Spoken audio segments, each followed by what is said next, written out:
This is why you're still overweight despite cycling hours every week.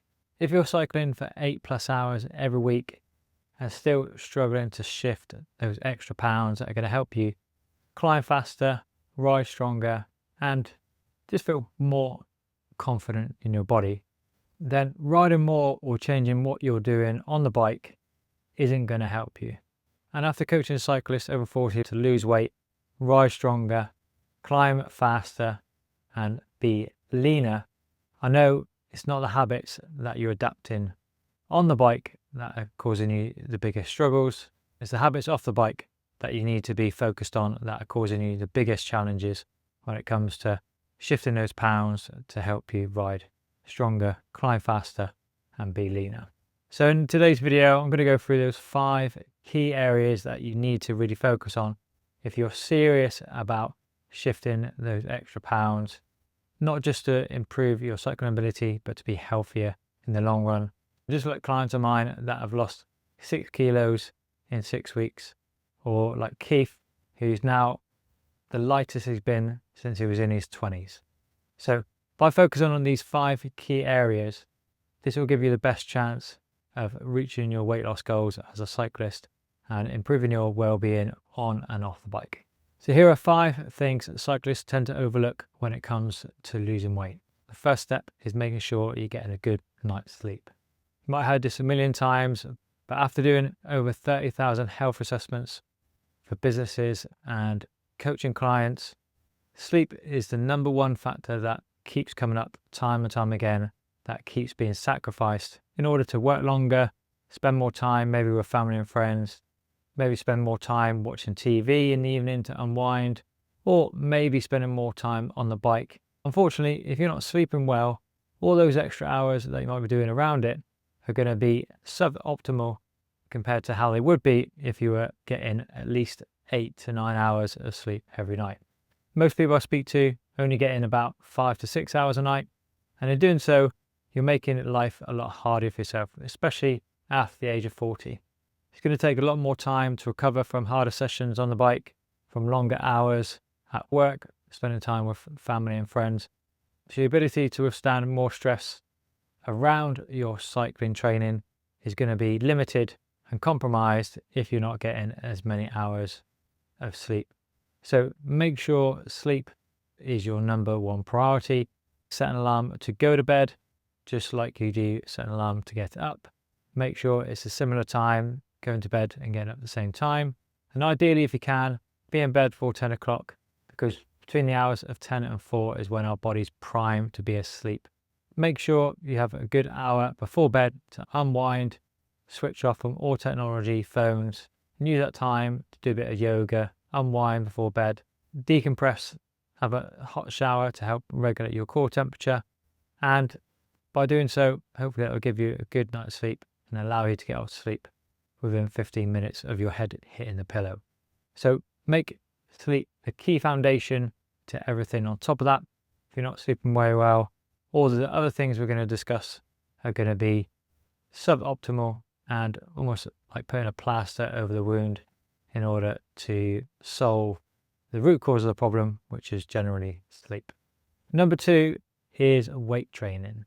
Time and again, weight training is always an afterthought when it comes to cyclists, especially when we enjoy endurance sports as much as we do. Completely understand it from a personal point of view.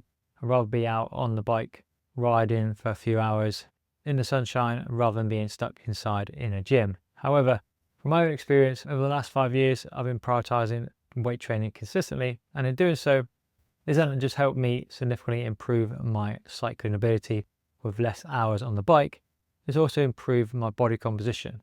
I've gained about 3 kilos of muscle in the last 6 months, maintained a similar body fat, and my body and my weight is very stable throughout the year, regardless of how many hours I'm riding on the bike. So by building more muscle in the gym, you're helping to increase your metabolism. Muscle burns more energy than fat, and as we get older, we lose about 1 to 2% of muscle per year. So if you're not using it, you're going to lose it, and as we get older, that muscle wastage will rapidly decline if you're not doing any significant strength training as part of your regular weekly exercise routine. So make sure you hit the gym a couple times a week. Doesn't have to be anything overcomplicated. Just aim for a full body workout. Just focus on the key muscle groups such as legs, chest, back, shoulders and core.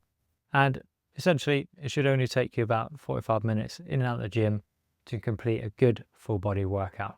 We're not trying to be bodybuilders, we're just trying to aim to build more muscle mass, to reduce risk of injury, reduce risk of osteoporosis, and help with making our muscles more efficient when it comes to improving our ability as a cyclist. So focus on key exercises like squats, deadlifts, chest press, pull-ups, and some core exercises to really maximize building muscle to help maintain your weight and keep the weight off easier for longer. Building more muscle in the gym will increase your metabolism, meaning you're going to be burning more calories at rest. So those extra calories you might have restricted in order to lose weight, your body now requires in order to maintain that weight. So by doing so, you'll be able to eat more calories and maintain the same weight. And that's where most people go wrong when it comes to losing weight. They tend to focus on just shifting the calories, cutting back on the calories, but not building muscle alongside that. By building more muscle, you're more likely to maintain that weight once you reach your goal weight and keep that weight off for longer, as opposed to just restricting and cutting your calories entirely. This leads me on to point number 3, is that you must cut your calories when it comes to losing weight. So a lot of people automatically focus on trying to burn more calories in order to lose weight, but that is a complete opposite of what you should be doing if you really want to lose any weight. You really want to be focusing more on the calories that you're consuming off the bike. Really track your calories on a daily basis to see whether you're in a calorie deficit based on your calorie requirements that you need as an individual off the bike. Most people, if you're cycling 5 to 6 hours a week, it might only be exercising for an hour a day. So most of that day is going to be sat down and be sedentary if you're taking your commute and being at your desk all day. So the calorie requirements that you might need just for an hour of activity are going to be very low and actually might not be significantly much more than your daily calorie requirements. So focus on the calorie requirements. Make sure you've got about 300 to 500 calories deficit per day. That should see about 1 or 2 pounds shifted per week. And make sure you're really honest with yourself. Some people I speak to say they track their calories, but they're still struggling to lose weight. Track every calorie that comes through. Be realistic when it comes to how you do that. Using apps like MyFitnessPal are really helpful, but only helpful if you're honest with what you're putting into the app. Most people tend to underestimate the calories they consume and overestimate the calories they burn. If you're still struggling to lose weight after a week or two, then clearly you're not in a calorie deficit. If you are in a calorie deficit, you should start seeing that weight drop off about 1 or 2 pounds per week quite considerably from the get-go. But it comes down to you being honest. Make sure you track your calories, and if you're honest with yourself, you can definitely get the results you're aiming for. This takes me on to points number 4 and 5. And one of the key areas that most people trip up when it comes to manage their hunger cues is that they're just not hydrated enough. They're not drinking enough water throughout the day. Even though you might be drinking quite a bit on the bike, you're not generally drinking enough after a ride or just during the day on a daily basis. So a really easy tip is start your day hydrated on the front foot. Try to front load your day with hydration. Aim for about 1 litre of water first thing in the morning. Me and my partner over the last couple of years have really added that into our routine. We have 1 litre of water by our bed before we go to bed, and then we'll have that first thing in the morning before we get out of bed. And that really sets me up to be hydrated on the front foot. I can get into work, get busy, get started with my day before I even start drinking even more water as the day goes on.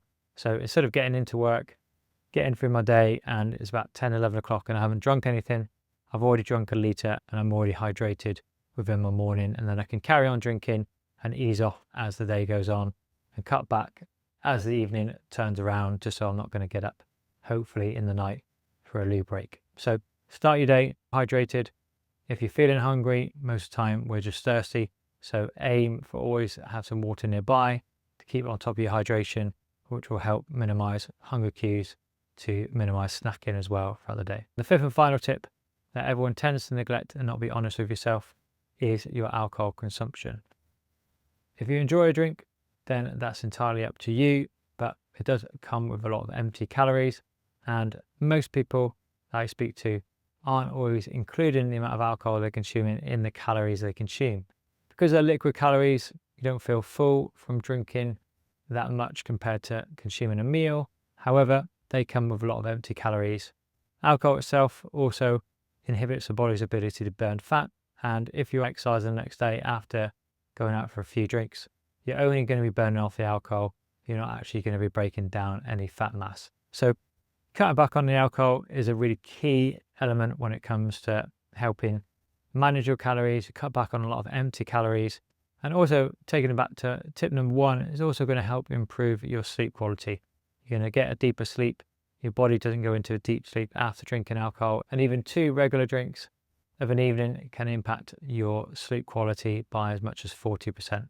So cutting back on the alcohol is really important if you are looking to stay lean, stay healthy, reduce any bloatedness, and just minimize and remove all of those empty calories that might be the difference between you reaching your weight loss goals and not.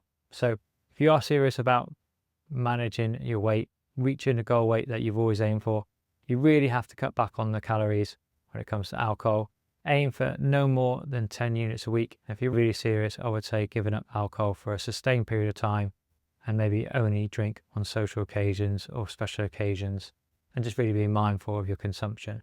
I think overall in the future, you'll feel better for it mentally, physically. So I think cutting back on the alcohol is a really important step that you have to take if you're really serious about losing weight as a cyclist, to improve your fitness, but to improve your overall health and well-being in the future. So if you are serious about losing weight as a cyclist, look into those 5 key areas into your own lifestyle and see which ones you might need addressing to help improve your habits off the bike, which will in turn improve your ability on the bike. So if you enjoyed this video, don't forget to like and subscribe. Check out the next video here.